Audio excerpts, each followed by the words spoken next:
Selamat malam Sobat Horor Amat. Bagaimana kabarnya hari ini? Semoga Sobat Hormat dimanapun berada selalu dalam lindungan Tuhan yang Maha Esa. Kali ini Horor Amat akan menceritakan sebuah kisah nyata yang sedang viral di media sosial Facebook. Cerita ini berjudul Arwah Asih Sang Pembantu. Kisah ini diceritakan oleh narasumber dengan akun Facebook Jabang Tutuka. Cerita ini merupakan kisah nyata yang dialami oleh sahabat dari narasumber yang baru diceritakan kepada narasumber sekitar 2 hari yang lalu. Horor Amat telah meminta izin kepada Jabang Tutuka untuk menceritakan kembali kisah ini di YouTube channel Horor Amat. Buat kalian yang baru gabung, ayo tekan dulu tombol subscribe-nya supaya kalian tidak ketinggalan video-video baru dari Horor Amat. Langsung saja saya ajak kalian masuk ke dalam cerita ini. Namaku Andri dan nama istriku sebut saja Mira. Kami adalah pasangan pengantin baru yang sedang berbahagia layaknya pengantin baru pada umumnya. Seminggu setelah menikah, kami memutuskan untuk tinggal di apartemen di daerah Cembulit, Bandung. Kami memilih tempat ini karena selain akses ke tempat kerja saya sangat dekat, istri saya pun menyukai tempatnya. Kami tinggal di apartemen itu selama kurang lebih 6 bulan. Dan yang lebih menyenangkannya lagi, istriku saat itu sedang hamil 4 bulan. Hari demi hari, kami lewati dengan bahagia. Pada suatu ketika, istriku ngidam minta dibelikan martabak pada tengah malam. Aku pun akhirnya pergi keluar untuk mencari jualan martabak. Beruntung, tak jauh dari apartemen, aku menemukan tukang martabak. Aku pun segera membelinya. Ketika sedang menunggu pesanan, ada seorang ibu-ibu dengan tubuh gemuk berumur sekitar 50 tahunan tiba-tiba bertanya padaku, "Tinggal di mana, Mas?" Aku pun menjawab, "Saya tinggal di apartemen itu, Bu." "Oh, begitu," jawab ibu itu. Lalu ibu itu menawarkan kepadaku sebuah rumah kontrakan yang letaknya tak jauh dari apartemen itu. "Kenapa gak ngontrak rumah saja, Mas? Saya ada rumah kontrakan." "Bukan punya saya sih, saya cuma dititipi aja. Barangkali berminat, besok saya antar. Rumahnya lumayan besar dan nyaman sih, Mas. Sudah ada barang-barangnya juga." Mendengar perkataan ibu tersebut, jujur aku tertarik. Karena aku pikir memang lebih enak tinggal di rumah kontrakan dibanding apartemen. Apalagi istriku sedang hamil, otomatis aku butuh tetangga. Akhirnya, aku pun meminta nomor si ibu dan berkata, "Baik, Bu. Nanti kalau istri saya berminat, saya akan telepon ibu ya." Aku pun akhirnya pulang ke apartemen. Setibanya di apartemen, ternyata istriku sudah tidur. Ya sudahlah. Akhirnya aku pun ikutan tidur. Pagi pun tiba. Ketika aku bangun, aku langsung menceritakan tentang rumah kontrakan itu pada istriku Mira. Entah kenapa, Mira sangat antusias ingin segera melihat rumahnya. Dia setuju jika memang rumah itu cocok, katanya. Akhirnya kami pun sepakat akan melihat rumah itu nanti sepulang dari kantor. Sore pun tiba, akhirnya aku pulang dan tiba di apartemen pukul 5 sore. Mira dengan semangat langsung mengajakku untuk melihat rumah kontrakan itu. Aku langsung menelpon ibu itu dan ibu tersebut memberikan alamatnya kepada kami. Saat itu, waktu menunjukkan pukul 6 sore dan kami pun segera berangkat. Kami bertemu ibu itu di tempat yang telah dijanjikan. Kemudian masuklah ibu itu ke dalam mobil. Lalu ibu tersebut pun menunjukkan jalan menuju ke rumah kontrakan itu. Sekitar 15 menit perjalanan, tibalah kami di depan rumah kontrakan itu. Lokasinya di daerah Cimbelit Atas. Dan yang bikin saya kaget, ternyata rumah itu jauh dari tetangga dan bisa dibilang rumah itu hanya ada satu-satunya di situ. Di samping kiri dan kanan hanya kebun, dan rumah tetangga jaraknya cukup jauh. Kami pun akhirnya turun dari mobil, dan ibu itu berkata, "Nah, ini mas rumahnya, mari silakan masuk." Ketika di depan rumah, aku berpikir, bagaimana aku bisa meninggalkan istriku untuk tinggal di sini sendirian saat aku sedang bekerja ya? Sementara rumah segini besarnya jauh pula dari tetangga. Tapi ya sudahlah, toh kita baru melihat-lihat kan, dalam hatiku. Masuklah kami ke dalam rumah itu. Rumahnya bangunan lama, catnya berwarna putih, interior di dalam juga serba putih. Barang-barangnya masih banyak dan ditutupi oleh kain hitam. Rumah ini ada 2 lantai dan terdapat 2 kamar di atas dan 2 kamar di lantai bawah. Saya pun bertanya, "Berapa bu harga sewanya?" 10 juta mas per tahun. Hah? Murah sekali bu. Kok bisa murah bu? Nggak tahu mas, yang punya cuma minta segitu, jawab si ibu. Dalam hatiku mulai tertarik karena harganya murah. Tapi ada yang mengganjal karena rumah ini jauh dari warga dan aku khawatir dengan Mira. Aku pun berkata, "Oh ya udah bu, nanti kita pikirkan dulu ya." Akhirnya kami pun pulang. Setibanya di apartemen, tiba-tiba Mira merengek, ingin segera pindah ke rumah itu. Alasannya rumah itu sejuk sekali, jauh dari hingar-bingar. Tapi aku belum menyetujuinya, dengan alasan aku khawatir jika dia tinggal sendiri, apalagi jika aku sedang tugas keluar kota. Tapi Mira dengan enteng menjawab, "Santai aja lah, aku nanti bisa ajak sepupu atau temanku untuk nginap di sana. Mereka pasti mau kok." Ya udahlah kalau memang itu maumu, nanti kita pindah ke sana ya, jawabku. Hari itu hari Minggu. Karena aku libur, akhirnya kita pun berkemas dan pindah ke rumah itu. Kami mulai merapikan tempat itu dan membersihkan ruangan-ruangan karena sepertinya rumah ini sudah lama tidak dihuni. Aku pun dibantu oleh si ibu membereskan rumah itu. Ketika aku masuk dan ingin membersihkan satu kamar yang ada di lantai bawah, tiba-tiba ibu itu melarang dan berkata, "Jangan dibuka, biarkan saja kamar itu. Itu kamar bekas pembantu, dan jangan pernah dibuka ya." "Memang kenapa bu?" tanyaku.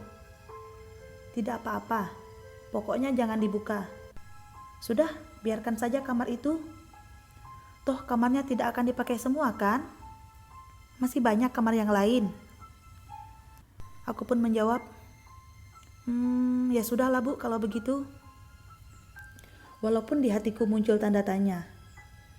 Karena jujur, aku orangnya sangat penasaran terhadap sesuatu yang seperti disembunyikan.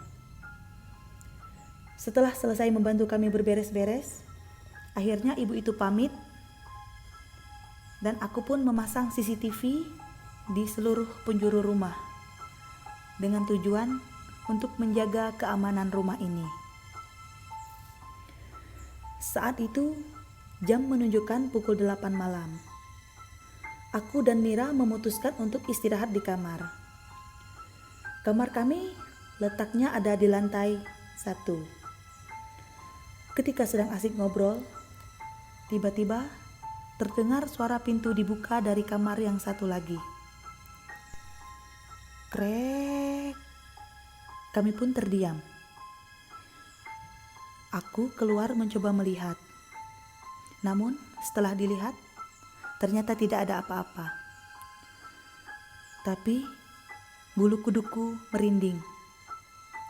Tapi aku tidak boleh memperlihatkan ketakutan ini pada Mira, karena khawatir nanti dia ingin pindah lagi. "Apa yang?" tanya Mira. "Bukan apa-apa, hanya angin," jawabku. "Ya udah, tidur yuk. Besok aku takut kesiangan." Akhirnya kami pun tertidur. Pagi pun tiba. Seperti biasa, aku harus berangkat kerja. Aku pun pamit dan berpesan pada Mira agar berhati-hati di dalam rumah dan segera telepon jika terjadi apa-apa. Jujur, aku sangat khawatir meninggalkannya sendirian. Tapi ya sudahlah, toh dia juga terlihat senang tinggal di situ. Hari itu aku mendapatkan banyak sekali pekerjaan dan diharuskan lembur untuk menyelesaikannya. Aku lembur sampai jam 10 malam. Aku tiba di rumah pukul setengah 11 malam. Karena aku membawa kunci cadangan, jadi aku tidak perlu membangunkan Mira untuk membuka pintu. Tapi ketika aku masuk, ternyata Mira belum tidur. Dia sedang asik menonton TV di ruang tengah. Aku pun akhirnya mengajak Mira untuk segera masuk dan tidur. Masuklah kami ke dalam kamar, dan karena aku sangat capek, aku pun dengan cepat tertidur. Ketika baru saja tertidur, tiba-tiba aku ingin buang air kecil. Akhirnya aku pun bangun dan keluar dari kamar, lalu menuju kamar mandi. Ketika aku berjalan, tiba-tiba langkahku terhenti. Mulut seperti dibungkam, karena aku melihat ada seorang wanita sedang berdiri di depan kamar mandi. Dengan cepat aku pun segera masuk ke dalam kamar kembali. Ketika aku tiba di dalam kamar, istriku terbangun dan bertanya, "Sayang, kamu kenapa? Kok kayak ketakutan gitu?" tanya Mira. "Sayang, aku melihat seorang wanita berdiri di kamar mandi," jawabku. Tapi anehnya Mira malah menertawakanku. "Hahaha, kamu tuh ya gak bisa bedain mana hantu mana orang. Dia tuh Asih, pembantu kita. Maaf, aku lupa belum ngomong sama kamu. Asih datang maghrib tadi dan aku langsung suruh tidur karena aku lihat dia seperti kelelahan dari perjalanan." Aku pun heran dan bertanya, "Emang kamu pesan pembantu?" Lalu Mira menjawab, "Enggak." Terus kutanya lagi, "Lah, itu pembantu siapa?" Mira kembali menjawab, "Jadi gini loh yang, katanya Asih itu dikirim dari pemilik rumah ini untuk jadi pembantu kita. Gitu loh ceritanya." Terus kutanya lagi, "Lah, terus siapa yang mau gaji dia?" Mira jawab lagi, "Gak perlu digaji yang. Jadi kita itu bayar 10 juta udah termasuk sama pembantunya." Aku pun heran. Dalam hati berkata, kok pemilik rumah ini baik sekali ya? Sudah rumahnya murah, dikasih pembantu lagi. Ya udahlah kalau gitu, jawabku. Akhirnya aku pun melanjutkan kembali ke kamar mandi. Ketika di sana, Asih sudah tidak ada. Mungkin dia sudah masuk kamar, pikirku. Pagi pun tiba.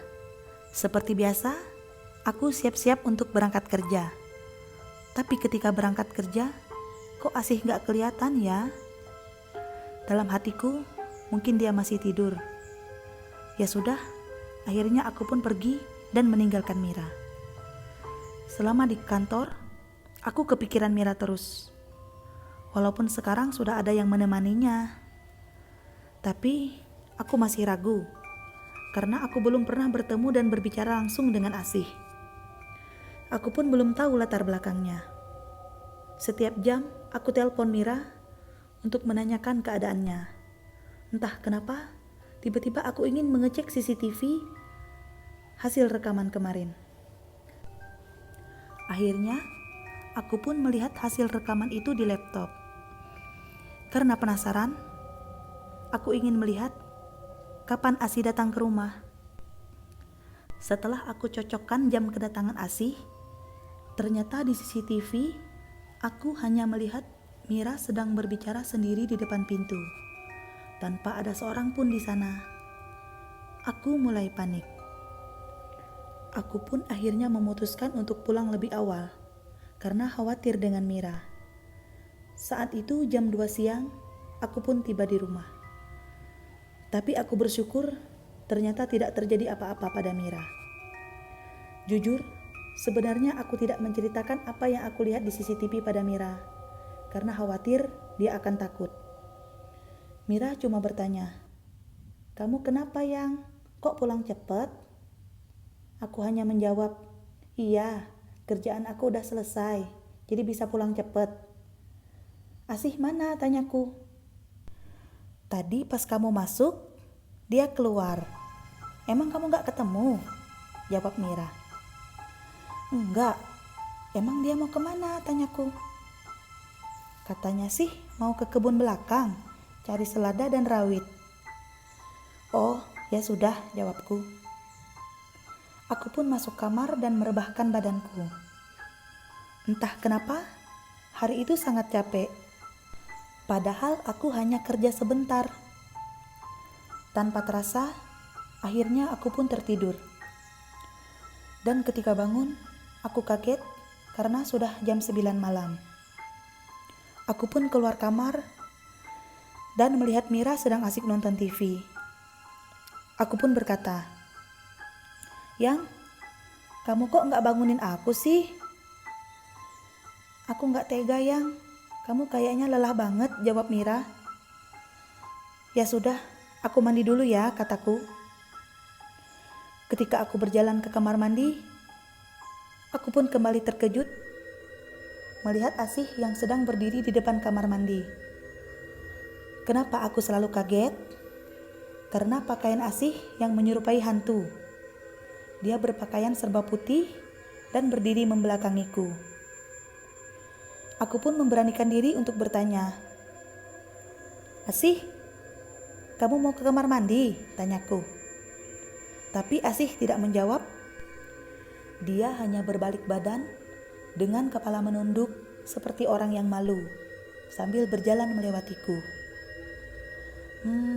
Mungkin dia malu, pikirku, karena melihat aku bertelanjang dada. Akhirnya aku pun mandi. Ketika sedang asik mandi, tiba-tiba aku melihat segumpal rambut yang menggulung di dalam bak mandi. Aku pun mengambilnya. Setelah selesai mandi, aku membawa rambut itu keluar dan memperlihatkannya pada Mira. "Sayang, ini rambut kamu bukan?" tanyaku. "Coba lihat," jawabnya. "Mana mungkin, Yang, rambutku seperti ini? Lihat, itu kan ada sedikit uban." Setelah Mira berbicara seperti itu, kami pun saling tatap. Kami merasa ada yang aneh. Ketika dalam situasi tegang, aku pun berkata, "Oh, mungkin punya Asih, Yang." Akhirnya kami pun lega, karena kami menyangka itu adalah rambut Asih. Tidak lama kemudian, kami pun masuk kamar. Ketika di kamar, aku berbicara pada Mira. Yang, bilangin Asih, jangan pakai baju putih terus. Aku suka horor liatnya. Kalau emang dia nggak punya, kamu kasihlah baju kamu, Yang. Lalu Mira pun menjawab, emang kamu kapan lihat Asih lagi, Yang? Tadi, pas mau masuk kamar mandi, jawabku. Mira pun mengerutkan dahi dan berkata, emang Asih kapan pulangnya? Perasaan dari sore dia nggak pulang-pulang. Soalnya aku dari tadi nggak tidur. Harusnya aku ketemu dia kalau dia memang sudah pulang. Aku mulai bingung dengan situasi seperti ini. Terus aku bilang pada Mira, oke, tenang dulu, jawabku. Enggak, Yang, aku aneh aja. Kapan dia masuknya? Kata Mira lagi. Ya udah, kita tidur dulu yuk. Besok kita bahas, jawabku. Tak lama akhirnya Mira pun tertidur. Namun, karena aku masih dalam keadaan segar karena baru bangun, aku pun kemudian bermain handphone. Ketika sedang asik bermain handphone, tiba-tiba aku mendengar suara orang sedang menyeret sesuatu. Karena penasaran, aku pun mendekatkan kuping pada pintu. Ternyata benar, aku mendengar suara orang sedang ngesot. Seperti menangis, tetapi sangat pelan. Aku pun langsung teringat pada CCTV. Dengan cepat, aku pun membuka laptop, dan ketika aku buka CCTV-nya, ternyata benar apa yang aku lihat. Aku melihat seorang wanita sedang menyeret badannya sendiri sambil memegang perutnya. Wajahnya terlihat samar. Dalam hati, aku berpikir seperti ini Asih, karena baju dan rambutnya itu hampir sama. Aku pun bingung, antara takut dan kasihan. Jujur, aku ingin menolongnya. Karena aku takut itu memang Asih, dan memang sedang butuh pertolongan. Tapi di sisi lain aku juga takut jangan-jangan itu adalah makhluk halus yang menghuni rumah ini. Akhirnya aku pun memutuskan untuk keluar dan melihat siapa itu sebenarnya. Aku pun berjalan menuju ruang tengah. Ketika tiba di ruang tengah, cekrek, kunyalakan lampu di ruangan itu. Ternyata benar dia Asih. Ketika lampu di ruangan itu menyala dengan cepat, Asih yang sedang merangkak itu tiba-tiba berdiri, lalu berlari sambil sedikit meloncat masuk ke dalam kamarnya. Aku pun syok dan hanya bengong tanpa bisa berkata apa-apa. Ketika aku membalikkan badan, aku kembali ke dalam kamar. Tiba-tiba di depan mukaku telah berdiri seorang wanita, matanya hitam, mukanya sudah membiru, lidahnya menjulur keluar. Jarak wajah kami hanya sejauh 10 cm saja. Aku pun langsung pingsan tak sadarkan diri. Ketika aku terbangun, Mira terlihat sedang menangis sambil menepuk-nepuk pipiku. Setelah sadar, aku pun memeluk Mira dan mengajak dia kembali ke kamar. Ternyata saat itu sudah pukul 5 pagi. Di dalam kamar, Mira menanyakan apa yang terjadi padaku. Tadinya aku mau memberitahu, tapi karena takut dia panik, akhirnya aku pun berbohong padanya. Aku hanya bilang bahwa aku sedikit pusing setelah keluar dari kamar mandi tadi. Akhirnya, di pagi hari, Mira pun mengajakku untuk pergi ke dokter. Tapi aku menolak dan alasanku aku sudah sehat. Pagi itu aku mengajak Mira untuk pulang dulu ke rumah mertuaku. Alasanku, aku kangen pada ibu dan bapak mertuaku. Tapi Mira menolak dengan alasan capek. Aku pun mulai bingung. Ya sudah, kamu ajak sepupu kamu ke sini ya, biar kamu ada teman, kataku. Tapi lagi-lagi Mira menolak. Tidak usah, aku sendiri juga lebih nyaman. Lagian kan ada Asih. Entah kenapa, mendengar nama Asih hatiku semakin tidak enak. Ya sudah, aku pergi ya, kataku. Sepanjang jalan, aku hanya melamun memikirkan Mira. Sesampainya di kantor, aku pun menelpon Mira, memastikan bahwa dia baik-baik saja. Setelah mengalami kejadian semalam, akhirnya aku pun menyalakan lagi CCTV di laptopku, agar tahu keadaan di rumah. Sambil bekerja, aku terus memantau CCTV. Ketika waktu menunjukkan pukul 5 sore, aku pun bersiap pulang. Tiba-tiba, di CCTV aku melihat Mira sedang berbicara sendiri, seperti ada lawan bicaranya.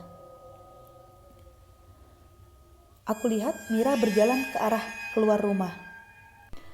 Aku pun panik, langsung cepat-cepat pulang.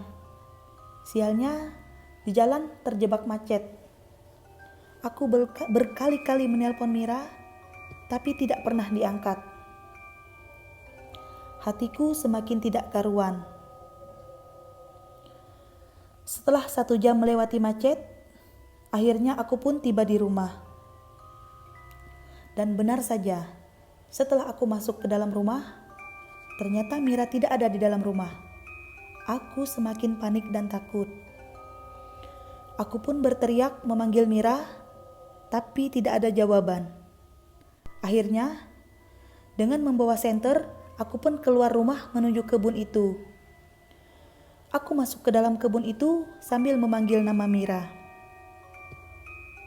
Setelah berjalan kurang lebih 45 menit, akhirnya dari kejauhan, aku melihat ada seseorang sedang tertidur di gundukan tanah.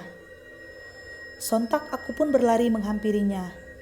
Dan benar saja, ketika aku tiba, ternyata itu adalah Mira, istriku.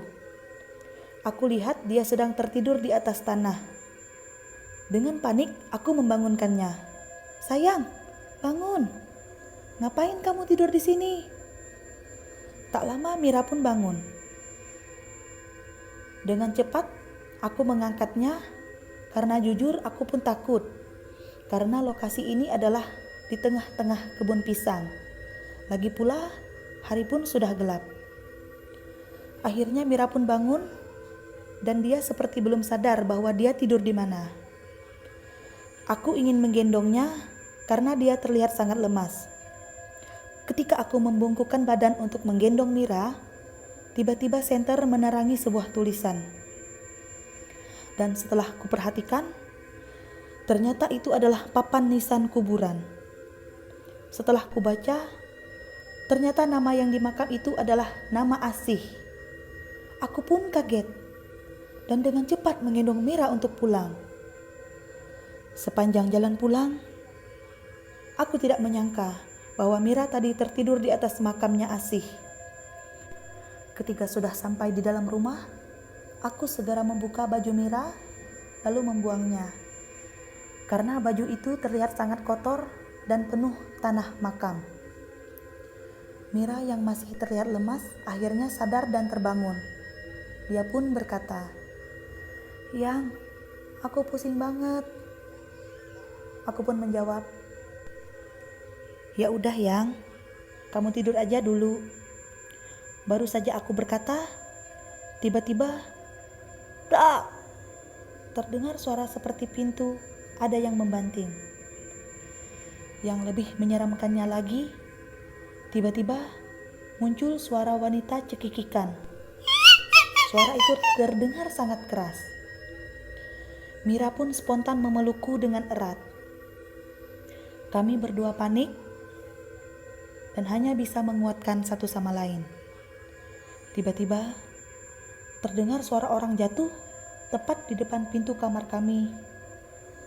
Lalu tiba-tiba pintu itu seperti dicakar-cakar dan terdengar suara wanita sedang mengeram. Lalu pintu kamar kami seperti dipukul-pukul dengan keras. Aku pun spontan menelpon teman-temanku untuk meminta bantuan mereka. Dan ada beberapa teman yang dengan sigap berkata mereka akan segera datang ke sini. Kami berdua masih ketakutan di dalam kamar, hanya bisa berdoa dan pasrah. Tak lama setelah itu, lampu rumah kami mati dengan tiba-tiba. Suasana semakin mencekam. Tiba-tiba, aku mendengar suara orang mandi dengan tergesa-gesa. Setelah itu, semuanya hilang dan lampu pun nyala kembali. Aku yang sudah dibanjiri keringat dingin di dalam kamar, hanya bisa menunggu teman-temanku untuk datang. Waktu pun berlalu, sudah 1 jam kami menunggu, tapi teman-teman kami tak kunjung datang. Aku pun mencoba untuk menghubungi temanku lagi, dan jawaban mereka sangat mengejutkan. Mereka bilang, mereka tidak menemukan alamat yang aku kirim. Dalam hatiku bercampur aduk rasanya, antara marah dan takut. Akhirnya aku memberanikan diri untuk mengajak Mira keluar dari rumah ini. Tapi Mira ketakutan. Aku coba membujuknya, meyakinkan bahwa aku berani. Akhirnya Mira pun setuju. Kami pun keluar dengan perlahan. Baru saja kami tiba di ruang tamu, tiba-tiba lampu rumah kembali mati. Yang membuat aku semakin panik, Mira saat itu juga pingsan. Aku hanya bisa duduk di lantai sambil memangku Mira yang perutnya besar. Aku mencoba berbagai cara untuk membangunkan Mira, tapi tiba-tiba dalam kegelapan itu, Mira berdiri lalu berlari-lari di dalam rumah sambil tertawa dan menggaruk-garuk kepalanya. Anehnya, walaupun gelap, Mira tidak menabrak satupun barang yang ada di rumah. Awalnya aku tidak mengerti apa yang dia lakukan. Akhirnya aku paham bahwa Mira sedang kerasukan. Aku hanya bisa menangis sambil berdoa melihat istriku seperti itu. Untungnya kejadian itu tidak berlangsung lama. Mira pun kembali pingsan dan aku memeluknya kembali. Aku memangkunya dan mencobanya membawa ke dalam kamar. Dengan tergesa-gesa aku masuk kembali ke dalam kamar dan cepat-cepat mengunci pintu. Tak lama Mira pun bangun. Dia menangis. Karena penasaran, aku kembali membuka laptopku dan melihat CCTV kembali. Ternyata benar, Asih itu adalah makhluk halus yang menempati rumah ini. Entah bagaimana ceritanya, Asih bisa ada di rumah ini. Dengan rasa takut, aku coba memperhatikan Asih yang ada di luar kamar kami. Dia terlihat berjalan membungkuk dengan rambut keriting yang sedikit basah.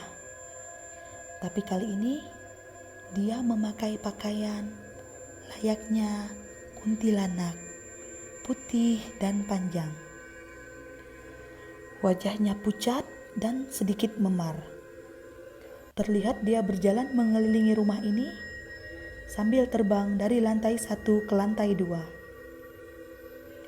Setelah lama aku memperhatikannya, tiba-tiba Asih menembus pintu kamar pembantu itu dan menghilang.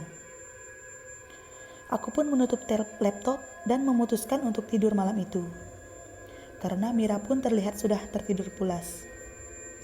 Baru saja aku menutup mata, tiba-tiba tanganku dipegang erat oleh Mira. Spontan aku langsung melihat ke arahnya.